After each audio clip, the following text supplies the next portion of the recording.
जय जोहार संगवारी हो। मैं श्वेता देशमुख आप सबके अपन चैनल में स्वागत करत हूँ। बड़े मल्ला प्रणाम और छोटे मल्ला मया दुलार।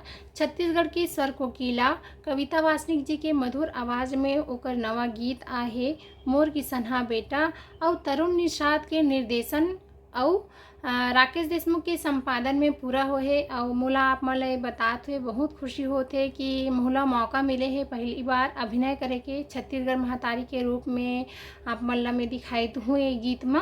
तो आप मन अपन माया दुलार ऐसने बनाए रखूँ और मोर चैनल ला लाइक करूँ, सब्सक्राइब करूँ और शेयर घलो करूँ। रोज बिहनिया तै चला थस ये भुइया माना गर रे घाम पानी औ जाड़ शीत मा तोर कमा थस जागर रे अमन आगे का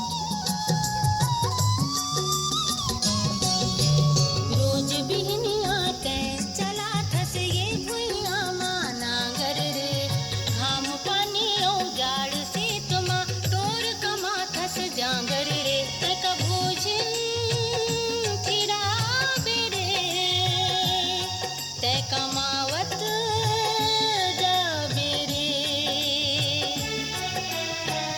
नावला जगाबे अपन देश के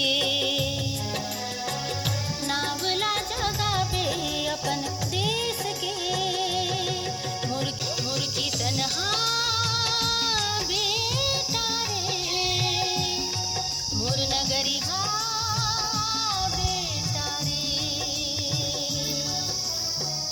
नावला जगाबे अपन देश के नावला जगाबे अपन देश के मुर्गी सनहा तो आप मन से मैं फिर मिलता हूँ, तब तक के लिए जय जोहार, जय छत्तीसगढ़ महतारी।